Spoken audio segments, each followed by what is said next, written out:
Let's give one more minute and then we'll get started. Because I see people popping in. What's up, Jeff? What's up? Is that Sam? Yep.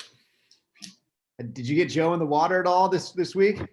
He actually got in without me. Joe's like a real surfer now. Nice. Oh, I'm so proud of him. Didn't even call me. Whoa. Oh, that's not cool. Yeah, no, I think he got a couple of good ones. Nice. Good. How's the surf been there? Not good. No, not great. But more to come. We got some rain on the way, so maybe this weekend. You guys are pretty reliant on like those hurricanes off Florida, kind of moving north, heading north. Yeah. The south swells coming from down in Florida, the Caribbean, and all that, and doesn't really happen much in the summer. So we get kind of weak around here. How about you guys? Just consistently great as always? Yeah, perfect every day. I'm happy for you. We got I think the next couple weeks, big southern hemi swells coming off of Australia. So they're like super long period, consistent. Awesome. We should have that for a couple weeks, hopefully, knock on wood. Do you want to rub that in our face just a little bit more? Yeah, right. Come over. You can stay at my house. I live right by San Onofre. We'll surf every day. That sounds easy. I'll take you up on that. All right. It's 9:02. Everyone that's not here is late? That's right. Pretty much. Yeah. Lauren, did you already roll with an intro? I did not. I can. I'm happy to do it. Yours is probably going to be more professional, and I'll chime in at the end. We'll see. All right, well, let's get started. I want to welcome Jeff Bray. He's a mega agent in Orange County with over 50 million in production. He has mastered farming and client events to scale his business. He's very active in the community. He's constantly giving back. One of the examples, he hosts a food drive in the community. When Joe Oz first moved to Orange County, he had reached out to several mega agents and to meet up with them. And Jeff was one that he worked with and has been the most influential for Joe. And they've formed a great relationship, and now they're friends. So take it away, Jeff. All right, thank you, Lauren. That was quite the intro. I'm not used to that many compliments. I just want to chime in at the last second and just say, like, in the few years that I've gotten to know Joe, I've gotten to, like, in a second order, know a lot of people around the country and hear names and hear what people's track records are and how they roll, and get to know. I've actually never met Jeff in person, but even just in interactions on Zoom and secondhand stories from Joe, I get the impression in this industry that there's some people that are like real people. There's most people are not successful. Then there's successful people, and then in the Venn diagram of successful people, there's people that are actually good people and have a good intent and think about others besides themselves. And that as you go in those circles, they become smaller and smaller people that are harder to find. And I just get the genuine impression that Jeff is one of those people, and we really appreciate him jumping on to share his infinite wisdom with us.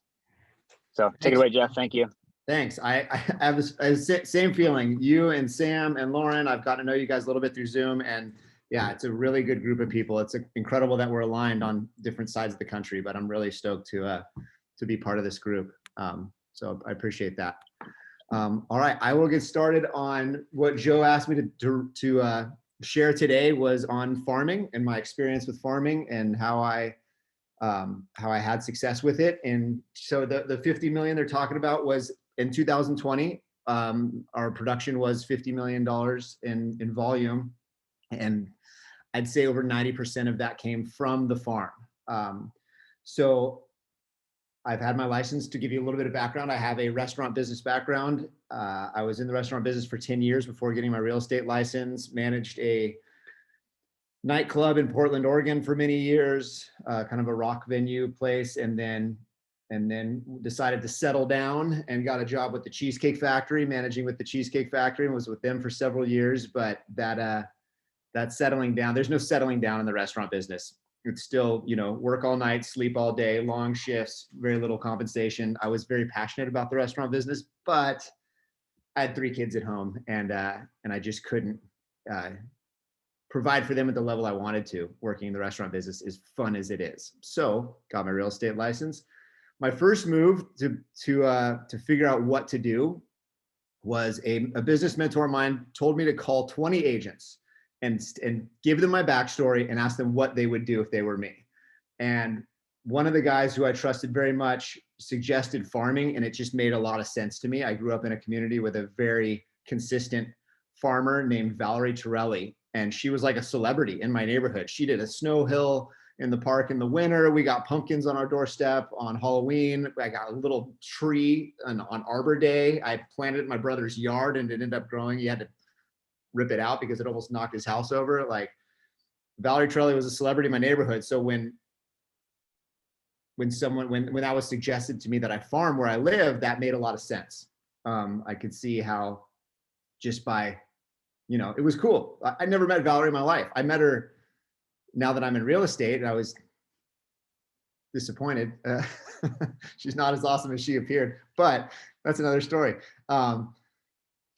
It made sense to me to give to the community and establish yourself, become an expert in a specific area, and then go from there. So to start out, let me check my notes. I took some notes because I don't want to get lost here. One sec.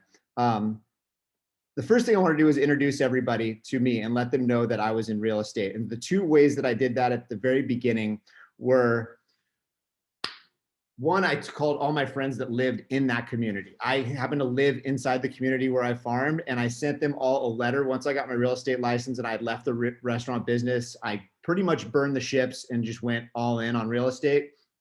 I sent everyone I knew in my sphere of influence, many of them in the community where I lived, and just told them and said, hey, I have some exciting news to share. I've joined this incredible team at Keller Williams Real Estate, and I'm really excited. I've passed my real estate exam. It's something I've been passionate about my whole life, and I'm looking forward to helping any of my friends and family out and neighbors with any of their real estate needs. And just a letter to the community, right? And then another thing I did, which was probably the most important and successful, was open houses.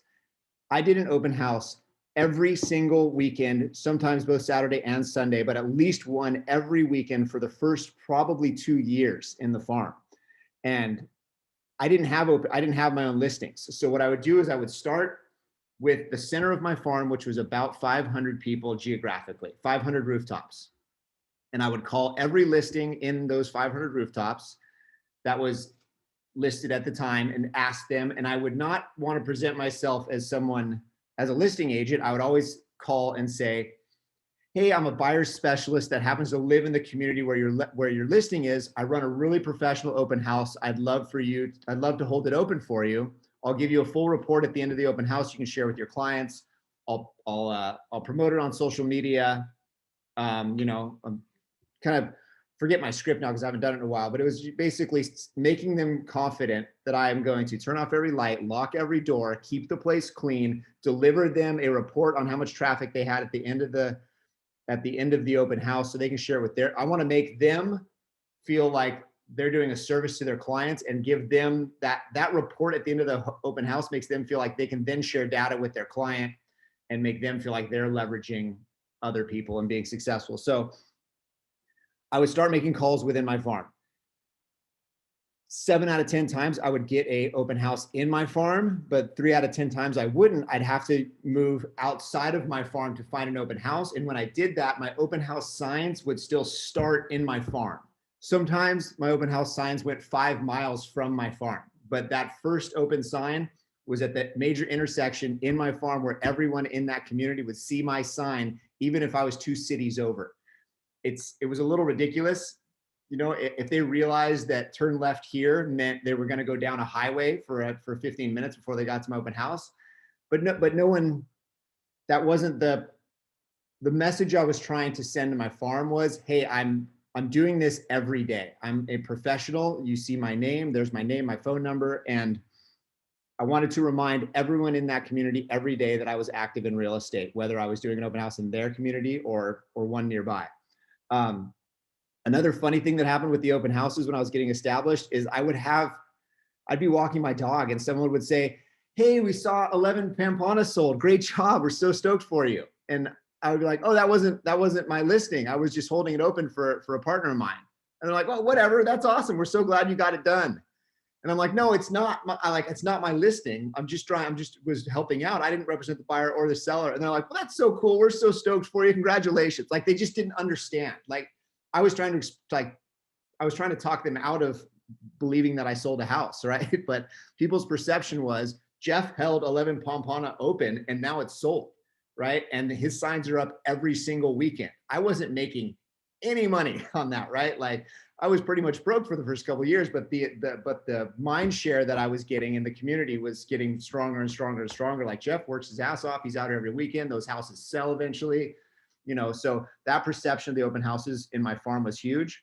Another thing I did was the mailers, and I got some advice early on to keep the mailers specific to real estate. But at the time I didn't have any listings yet. I was brand new to the business.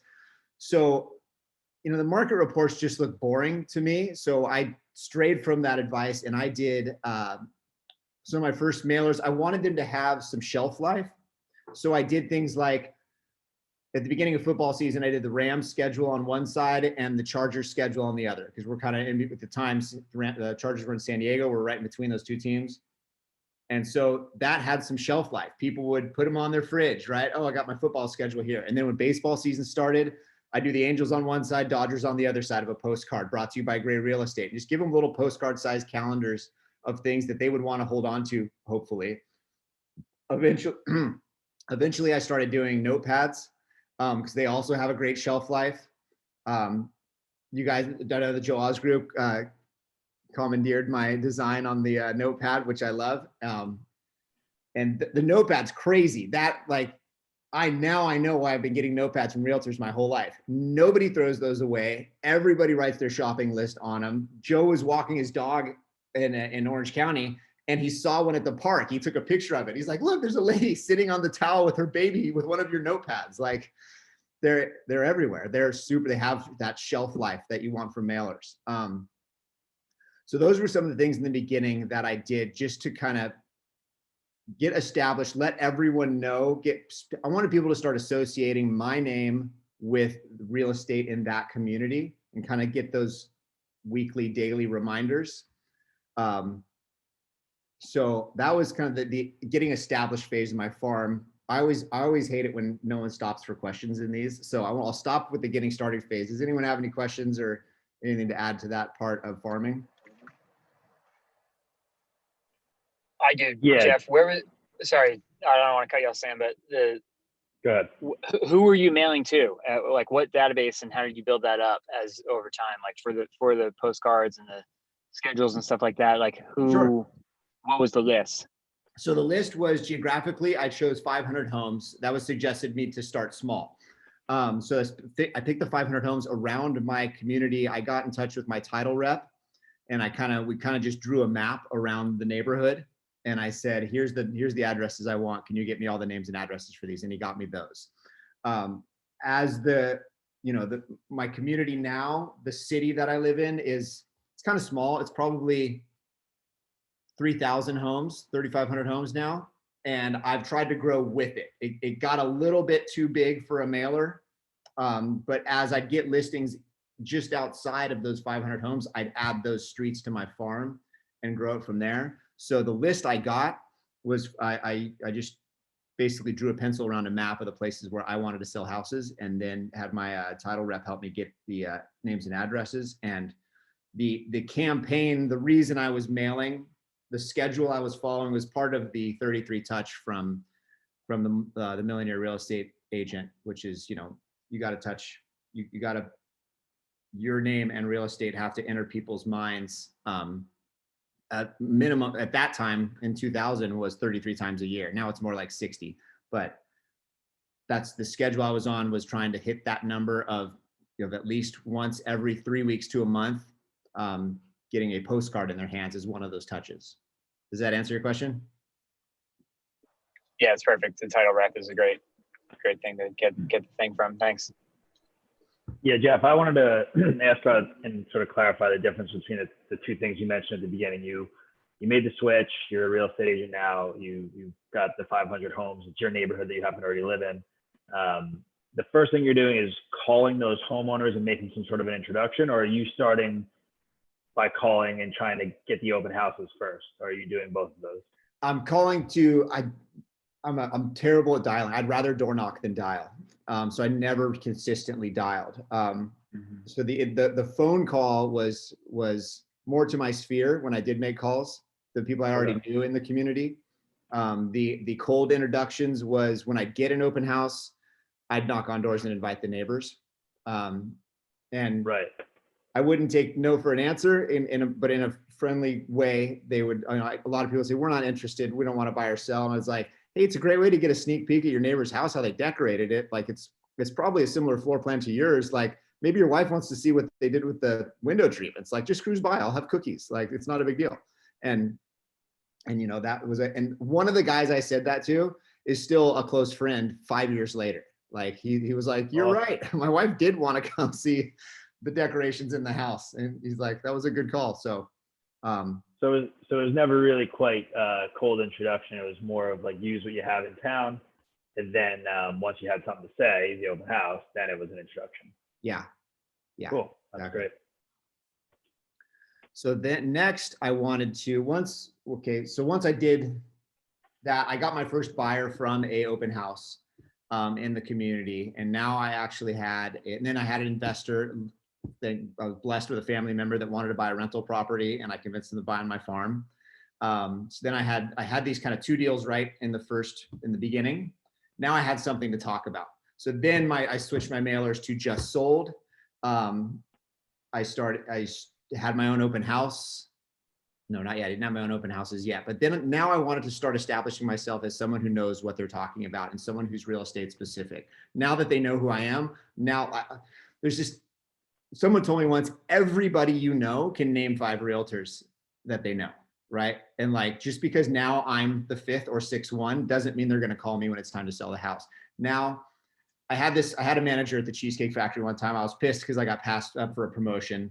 And he said, dude, just be the obvious choice. He's like, you weren't the obvious choice. That's not my fault, right? Like this general manager position came up. You weren't the obvious choice. That's why you're not the general manager. And I tried to apply that to the farm, right? When someone else that I had met chose someone else to list their home, my reaction was to go yell at them in their driveway. But the real answer was, I wasn't the obvious choice. For some reason, I failed to become the obvious choice when they had to make this big financial decision. So then I started using the just solds, more market reports. I started to, as I met people in the community, building up an email and phone number database. I'm going to pull my notes again real quick here. So I have a plan, I promise. Oh, sorry. Okay, I skipped ahead. So after getting established, once they related my name to real estate specific activity, that's when I started to give back to the community and tried to be a volunteer. Trying to give without expectation. There's another thing I heard is that as real estate agents, our storefront is the community, right? Like you got to take care of your storefront. You got to take care of your shop. You got to take inventory. Like you own this business, and it happens to be a city, right? And you have to take care of it if you want it to be a successful business. So I started trying to give back to the community in every way I could that felt organic and right and something I wanted to be involved with. So I had the PTA.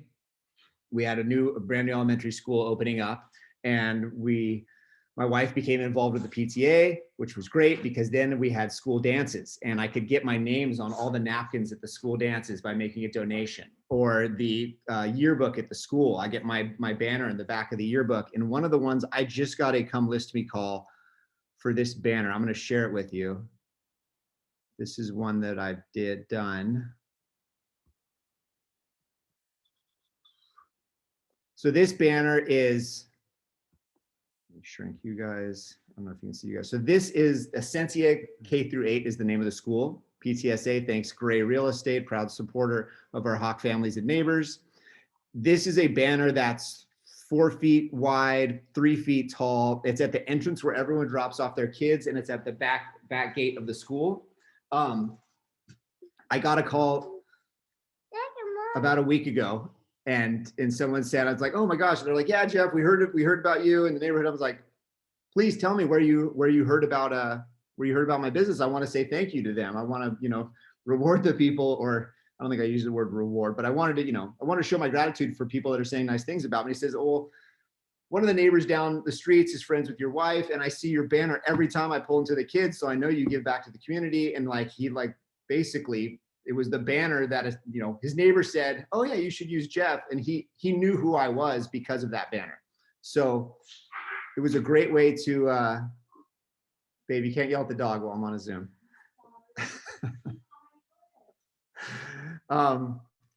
So let me stop. I think I'm still sharing the screen. Am I? No. Okay. Another thing we did was the community food drive was another way to kind of give back to the community. Put my baby down here. Okay. So the community food drive was a huge hit, is another way to just be of service. We bought 3,000 shopping bags, and my main goal with the food drive was literally I had to detach myself from making contacts and mining people's information. That was really hard for me to do because I'm spending all this money, investing all this time in this event, and I'm like, I have to get phone numbers, addresses, ask for referrals, right, to make this all worth it. But I realized that was going to dilute the whole thing. It was going to dilute what was happening, how much we could raise. So I separated myself from making it a data mining event. It was just like, you know what? It's the holidays. I'm going to raise as much food as I can. And I want this to be as easy as possible for everyone to donate. Like I've seen agents do it where they'll put a trash can, and put a food drive label on it next to the office building. And then they'll blast it on social media for a month, how they're doing this food drive and they're a hero to the community. Nobody wants to pack a bunch of stuff in their car, drive to some trash can 5 minutes away, and then dump a bunch of food, and it's probably full or it's probably missing by the time you get there. So I wanted to make it as easy as possible on everyone to donate. So we bought 3,000 paper bags. Me, my wife, my business partner, our title rep, one of my lenders, we had a couple friends helping. I think we had 6 or 7 people with wagons walking up and down every street of 3,000 homes, dropping a paper bag on the doorstep of every home with this flyer on the front. And it just said, Great Real Estate First Annual Holiday Food Drive. Here we mentioned the outreach that we partnered with, the time of the pickup. We had a goal was 1,000 pounds. I know we can do it. And this is me and my business partner at the time. This is the paper flyer that was stapled on every bag, left on every doorstep. And we see pickup is on December 9th at 9 a.m. So we divided the city in two. One pickup, half the bag said pickup December 9th. The other bag said pickup December 8th. So we didn't have to do it all in one day. And we filmed some little personal videos and put them on the social media on Facebook. There's a community Facebook group that we got ourselves into. And the end result was it was a massive success. We filled a box van like 3 layers deep with food. It ended up being 7,000 pounds worth of food. We did another thank you video. I got another it wasn't a come list me call because he didn't end up listing his house, but another guy called last month. I did this in November, and I got a call last month from a guy that said, hey, you're the guy that did the food drive, right? He's like, well, I'm moving in with some family and I need to sell my house and blah, blah, blah. He remembered me from the food drive. So it paid results in the farm, but the fact is, like, it was wild, man. We filled a truck with 7,000 pounds worth of food. It was like the amount of families that were fed from my community, right? Like the goal was to make it as easy as possible to donate, get a little bit of credit and a little bit of marketing from it, but really let's see what we can do here. And it was a massive success. And I'm hoping I get business from it, but I got to stay detached from the outcome on stuff like this. And it'll pay for itself. It already has paid for itself. So that was a couple things I did to give to the community to give back. There's also a community garage sale that the HOA puts on that I volunteer with. Great way if your farm doesn't have an HOA, do the community garage sale yourself, because you are going to meet hundreds and hundreds of neighbors face to face and get tons of free marketing from it. The day of the garage sale is awesome. I drive around. I get 2 of those carriers of coffee from Starbucks, 2 or 3. I get 4 or 5 boxes of donuts, and I just drive around to every single person that registered for the garage sale, offer them coffee and donuts, and I bring change with me as well. I'll usually get a couple $100 in 1s and 5s, and just, hey, do you guys need change, coffee, donuts? Get 5 minutes to chat, and it's easy to get away from those. I don't like getting stuck in conversations if I don't have to. So let me try to find you guys. There you are. It's great to be able to say like, hey, I got to run, got more coffee and donuts to give out at the next stop. So that was another way to get belly to belly with lots of people in the community. And then lastly, you have to be a neighborhood expert.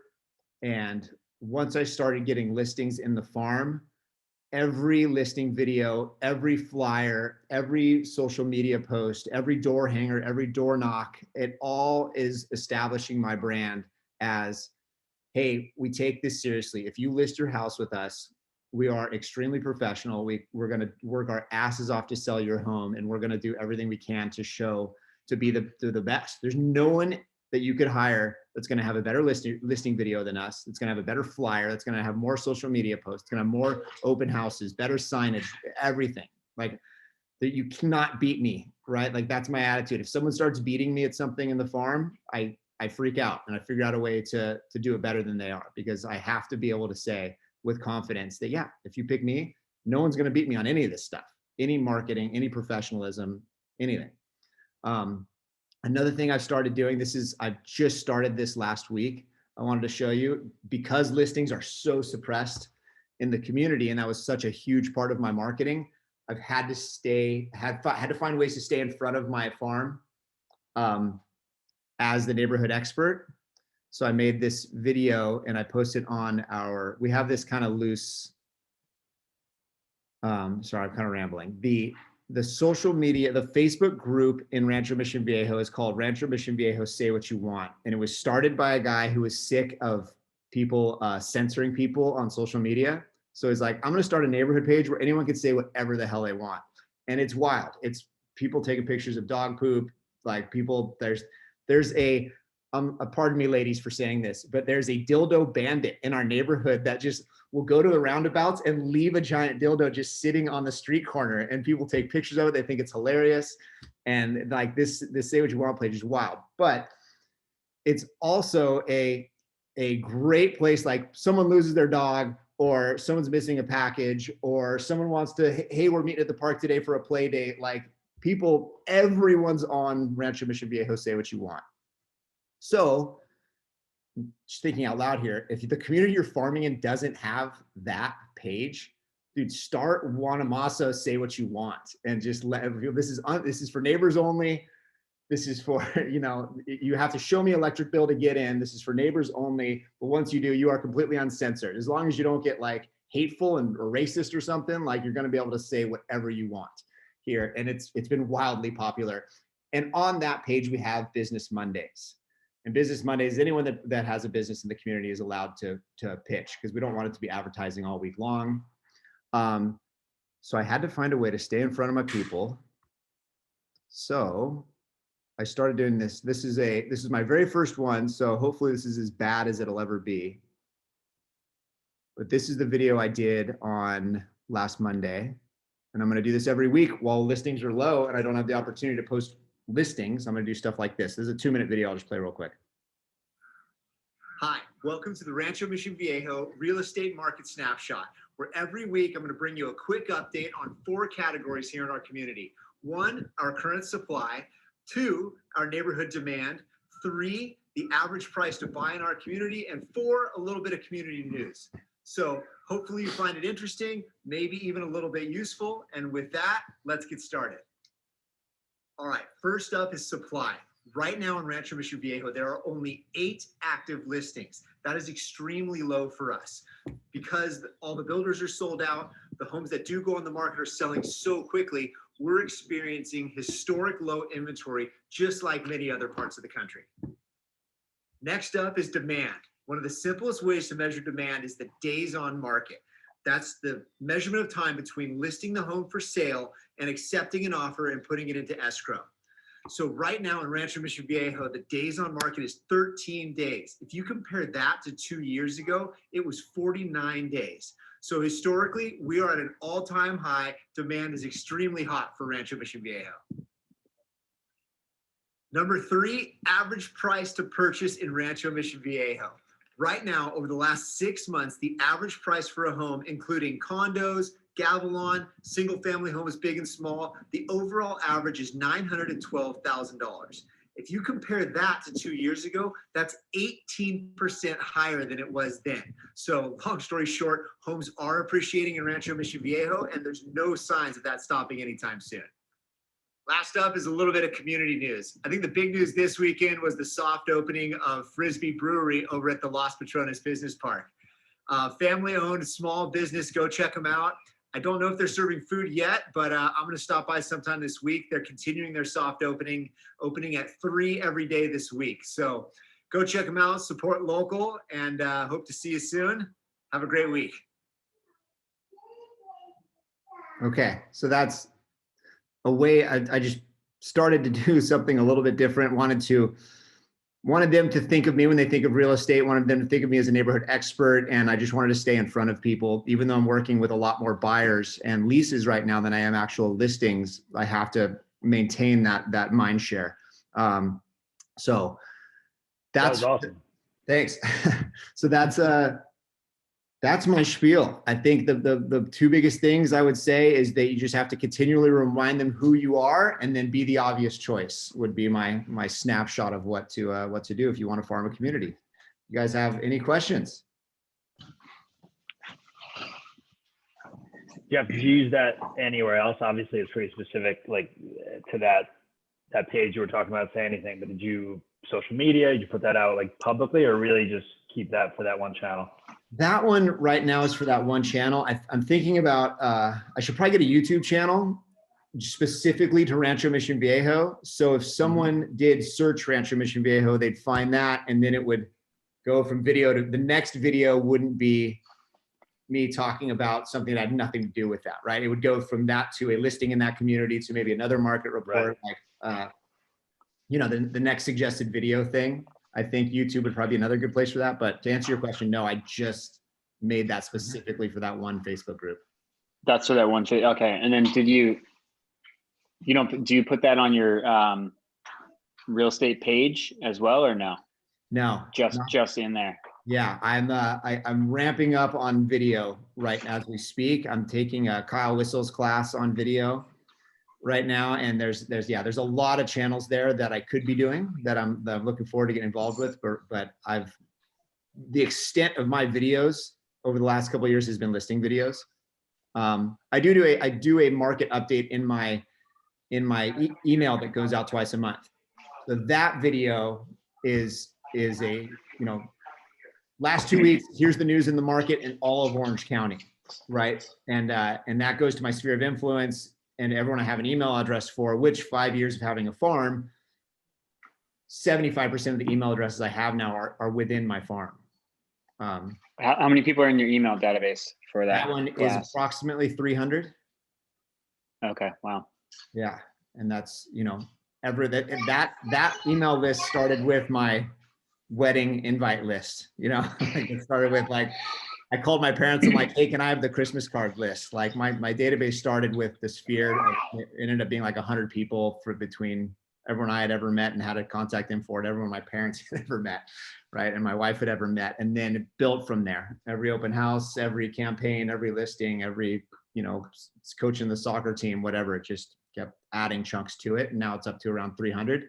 The nice thing is, everyone on there is someone who knows me, right? If I called anyone on that list, they'd be like, "Oh, what's up, Jeff? How's it?" Like, yes, I know you. You're not a stranger.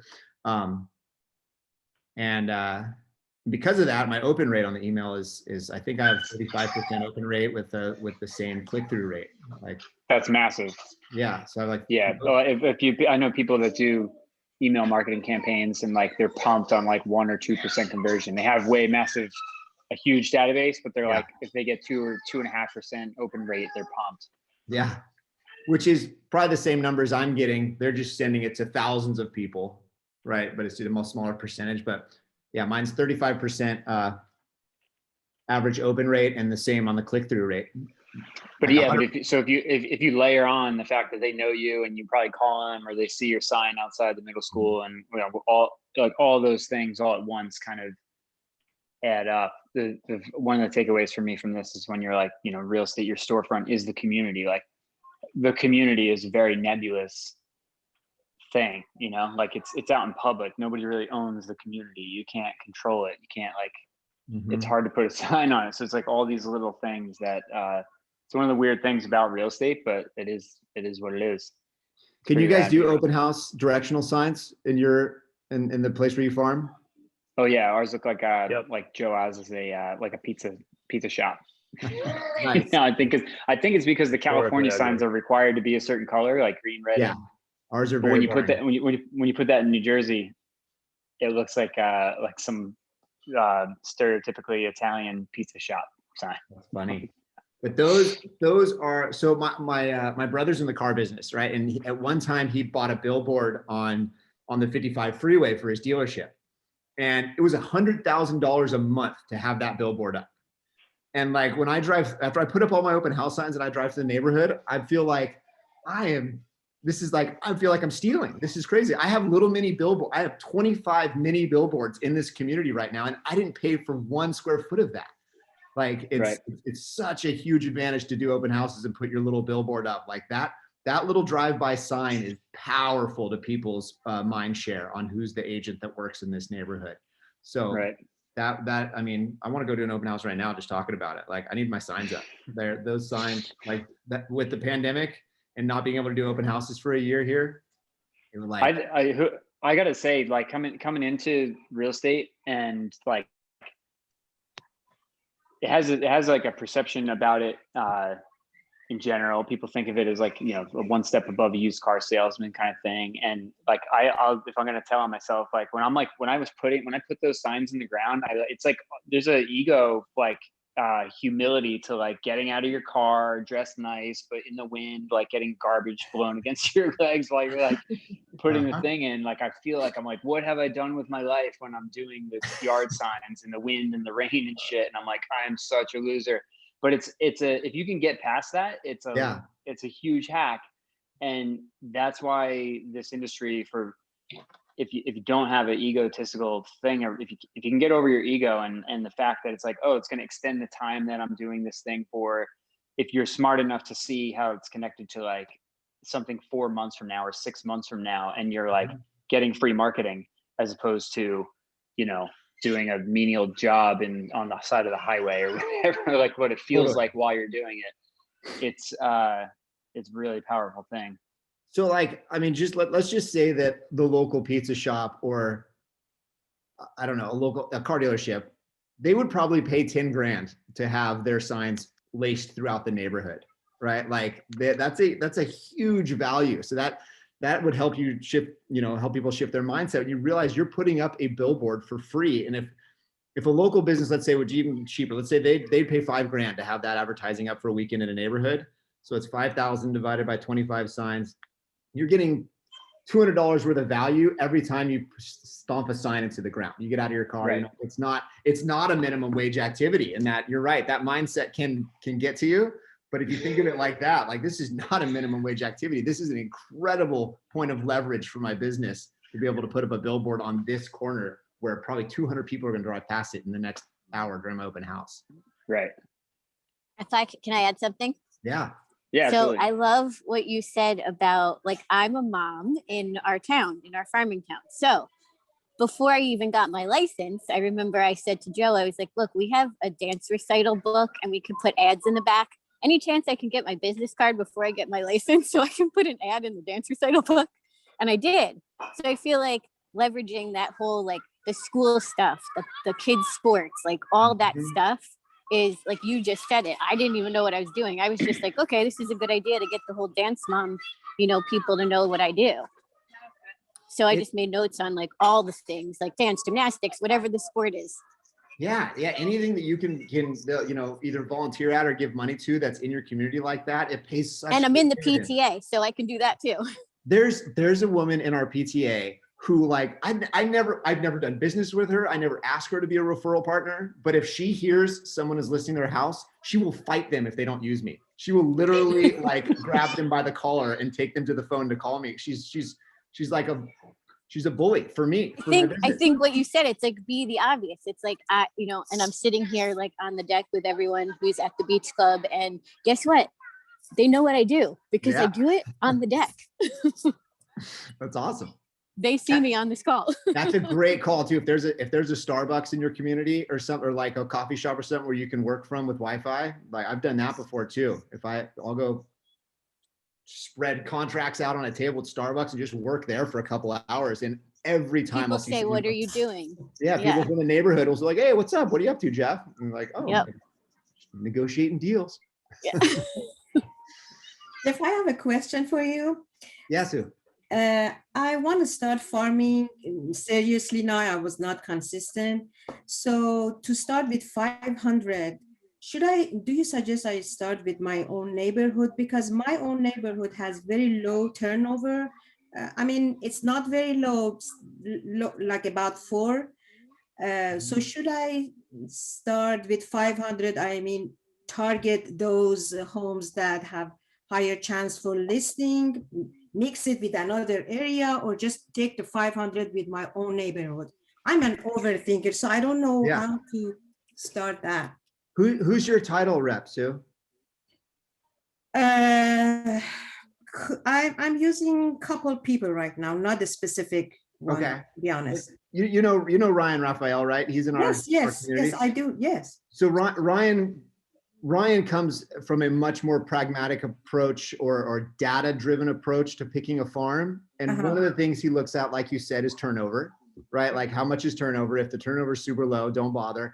And another thing he looks at is there an established couple of agents in there? If there's a couple of established agents that already have more than 25% of the market share, that's also a bad sign. But so to someone with that data-driven mindset, that's how Ryan would tell you to pick a farm. For me, I'm so, I don't know how to say it, but like it just didn't feel right to me to farm in a place where I didn't live. I just had these mental blocks of barriers that I would never know enough about the neighborhood. I'd never be on the inside, or I'd never run into people walking my dog if I don't live there, which could be a total limiting belief on my part. That may not be true, but that's why I picked my farm. I didn't really care about the data. There was one agent who had a pretty good piece of market share, and I was like, I could beat her. That's kind of it. And I was like, I live here, I'm going to go for it. So because it's such a personal thing, farming, that's going to make, in my opinion, a way bigger difference than how much turnover there is and how much, and the other things that you can measure, because it's your own neighborhood. I want to be known in my neighborhood, because most of people, they don't know I'm even exist like an agent. So that bothers me. At least I can mix and match. Some target some homes that they are, have more opportunity to list their house and mix with the other areas. So I thought maybe I could start with that, something like that. I would, if someone like you who's friendly and personable and professional, I think that's, go somewhere where you have a connection. If that's your community, or like if someone else on the call is like, well, I live in an apartment building, I don't want to farm where I live. Go to the neighborhood where you went to high school. Go to the neighborhood where you surf the most, or go to the neighborhood where like a lot of your friends live. Or if you just find a place that has some sort of social relevance to you and farm there, because in my experience, that's the people you're going to be able to go deep with. That's the people who are going to fight for you, who are going to like, I don't care if this guy's number one, I'm calling Jeff because he always donates to the PTA. Like, the people will fight for you if you have some sort of ability to go deep in that community, and the social connection gives you a huge leg up there. You'll definitely have like people will default to using their cousin as their realtor because they have their license and they're like gravitationally close to them, or they have this relationship with them that's sort of like they're going to just end up doing that. That's like that happens a lot. If you have some sort of roots in the community, or you're establishing or giving back, or have all these relationships with PTA, or whatever the thing is, if you just have this presence and you provide enough value around the things, you're going to have your own little gravitational thing that's like just big enough in that sphere of relevance of real estate that, enough people will start to fall into your orbit instead of just whoever happens to be closest. Totally. You make it hard for them to say no, right? Like, or Exactly. Be the obvious choice. People are going to take the easy route, right? Which is the least painful way of doing things. Is a lot of times how people react, and like, I don't want to let down my uncle who's a realtor, right? Like, I need to call him first. Like, you need to overpower that, being like, well, Jeff's the obvious choice. Like, he's the neighborhood expert. He gives back to the community. He sold my neighbor's house for record-breaking price. Like, he's obviously the guy. So. Right. One more question. So with Food Drive, did you get people's information or no? I wrote down the address of every single person. So on the bag, as we picked up the bags on collection day, I had a magic marker and I wrote down the address of every house on each bag. Okay. So we could do it quickly. Then when we got back to the house, we made a spreadsheet of every address. And then I sent them off. I used one of those mass mailing things that looks like a postable. It looks like a handwritten card, but you can do hundreds of them. And I did a postable note to everyone that gave, and that was it. I didn't ask for a phone number, email address. I ended up getting a few just because people called me. Right. And I couldn't help myself. A few of them were like, "Hey, I do a market report twice a month. Can I add you to the list?" And, Right. a few of those, but for the most part, no, it was just home address and a thank you card. Right. Okay, thank you so much. I don't know if someone else was supposed to go today. Am I the only person? Should I shut up? We're actually going to have somebody else at 12:30, Jeff, but it's not. I'm just kidding. No, it's all you. Floor is yours. Okay, cool. Then, that's my. Can I pose a question, Jeff? Of course. What if, let's say you lived there already, right? Like you changed careers that had a community and whatever in the area. Let's say I pull a Joe Oz and move to the West Coast, and I show up in San Diego or Portland or anywhere, Denver. What's the first thing someone who's got real estate experience but is changing markets and starting over, would you go about it differently than what you spelled out already? I think I would lean on the organizations that already exist in the community. Like, let's say San Diego, right? There's a big Surfrider Foundation that has events. The San Diego chapter of the Surfrider Foundation has events all the time at restaurants and stuff in San Diego, and I'd lean on that and be the find ways to volunteer. If there's an HOA in the community you live in, my HOA emails me once a month asking me to volunteer at something or set up a booth at something or help with something. There's ways to get in. The school, I'm pretty sure the orthodontist that everyone knows and loves in Rancho Mission Viejo doesn't live here, right? But he's just like, he sends out a mailer probably once a quarter. He's active in the PTA. He's working good on his sphere of influence and word of mouth to the community. And like, he doesn't live here, but he's just giving to the community and being present. And maybe he does live here. I don't know, but I don't think he has to run the model he's running. So just make friends, join up, make yourself part of the community as quick as you can is kind of the way to then jump into this path that you've already talked about. Once you've kind of, once you actually live there, I guess you just become a resident. And I think it was very organic for me to do the PTA, right? And the HOA, because they were a big part of my life, right? I have 3 little kids, and we live in a community where we use the amenities that the HOA provides. Like the PTA and the HOA and like those things were just like very organic. But if I was back in Costa Mesa, where I grew up, there's a ton of there's a budding restaurant scene there. So maybe I'd start interviewing the local restaurateurs and starting a YouTube page on local businesses, or you know, my first apartment was on the peninsula in Newport, and, you know, maybe there's tons of beach cleanup things, or Surfrider Foundation, or the, you know, whatever's organic and natural to you in that community, exploit it, you know? Yeah. Yeah, makes sense. That's awesome. Not yet, you know. Anybody else have any questions before we or closing thoughts, Jeff? No, I'd say just 12:55. You got time.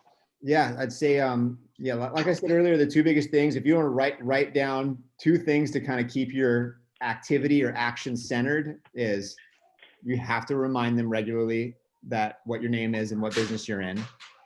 And then be the obvious choice. Find a way to, you know, my motivation behind that video I showed you is no one wants you to handle the biggest transaction of their life just because they like you. They need a reason to believe you're a neighborhood expert, right? So if I'm posting videos on inventory, demand, average price point, and local businesses once a week, you know, they're going to start thinking, well, Jeff's a professional, he's consistent, and he knows what's going on in the market, and I like him and trust him.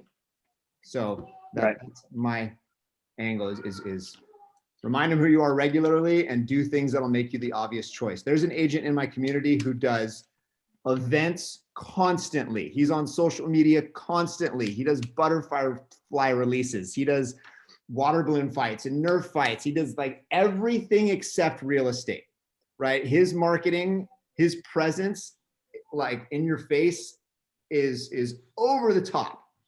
And he isn't doing shit this year because, in my explanation for that is, he's not presenting himself as a business person. He's presenting himself as the social chair of Rancho Mission Viejo. And he does a really good job at it. I was super threatened by it at first because I'm like, I don't have the energy or the charisma or the likability of this guy, right? Like, this guy's out of control and I can't do what he's doing. It's just not me. But here we are a year later and I'm like, oh, he doesn't have any business. And I think that's because he's not presenting himself as the professional, the negotiator, the person who knows what's going on in the market. He's making himself the obvious top three, right? Like, oh yeah, Roy does business in my community. Like, everyone knows he's a real estate agent. He's in everyone's mind share, but everyone's choosing other people to sell their house because I don't think he's presenting himself as the obvious choice as a business person. So that's it. That's all I got. Thank you so much. Jack Watson had a question for you. Yes. There. I wanted to find out from you. I love the video that you did. I am looking to try to get into doing videos. And I just wanted to kind of find out about, did you do them in snippets? How did you record? Did you use like an app on your iPhone, or did you just kind of break it down? Sure. So this I'm taking a video course right now by a guy named Kyle Whistle. I'll put his name in the comments so you can see how it's spelled. Maybe you can find him or follow him. No, that's not right. I tried to autocorrect.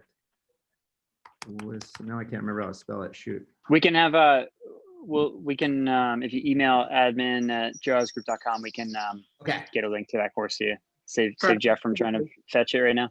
So his advice is just do a video, like fail forward, because one of his mentees says never watch your video. Just post it, because if you watch it, you're going to be like, I could have said that better, and you're going to redo and redo and redo and then never do it. So what I kind of took his advice, like, I just have to jump out of the airplane and build my parachute on the way down. And so what I did was I took a tripod and I took rubber bands and I rubber banded my phone to the tripod. That was my camera setup. So I filmed that with my phone, rubber bands, and a borrowed tripod. And then I used iMovie on my laptop. It has movie software. I watched 2 YouTube videos on how to edit a movie. And I did film it in snippets. Probably each take, if you saw there was like a transition from subject to subject. Yeah. Each take was probably 10 to 15 tries before I had one I was happy with. which is ridiculous, right? That's way more my ego than actually the quality of the take. But yeah, that's what I did. That location is at one of the popular amenities in my community. So that was strategic as well. Everyone that watches that video says, oh, Jeff's at the Hilltop Club. That's right by the bocce ball court. Like, you know what I mean? So if there's a view or like a big oak tree or something that everyone in the neighborhood is going to recognize, I would recommend filming it in front of that. And then don't overthink it. Edit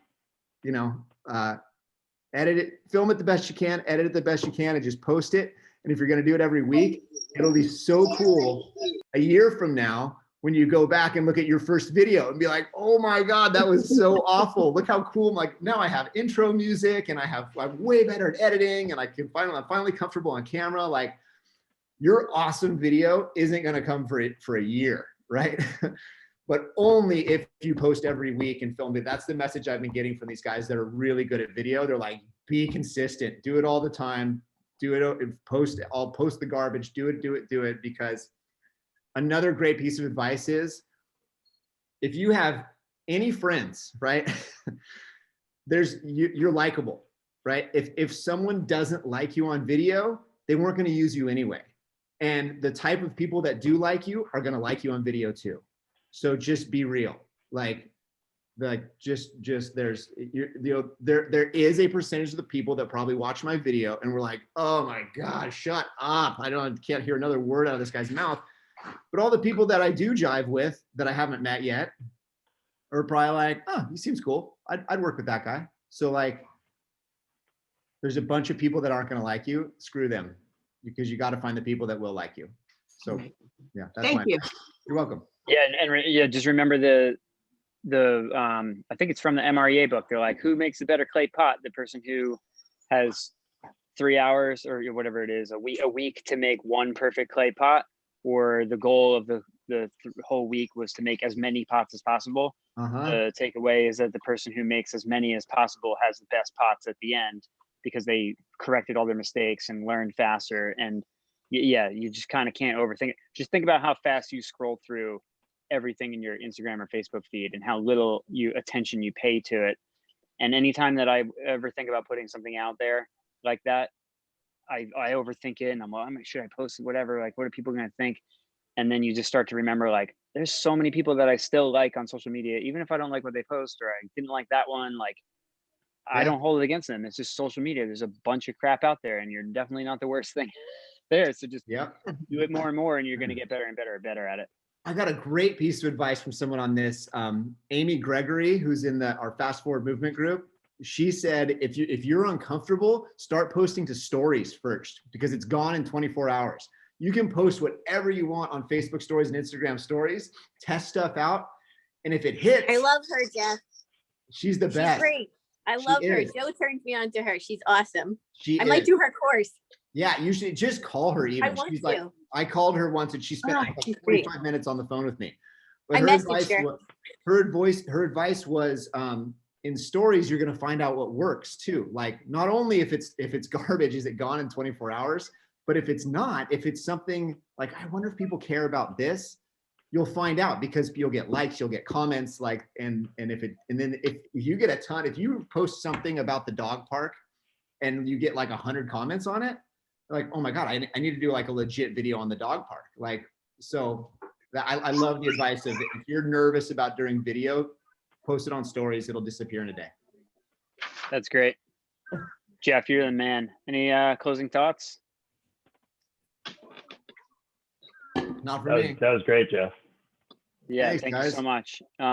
If anybody has any questions or want the link to that Kyle Whistle course, or anything else, it's admin@joeosgroup.com. We will do. Oh, look at Lauren. She's on dropping it in the chat right. Good timing. Lauren thinks Lauren thinks of everything. Thank you so much, Gray. Jeff Gray. We will see you. Thanks, Jeff. Not soon enough, but on the internet pretty soon. I hope so. Thank you, Jeff. Thank you, Talk to you Jeff. soon. It was great to Thanks, see Jeff. you here. Thanks, everyone. Thank man. you. Thanks, Jeff. Good luck. Thank you, guys. Bye-bye.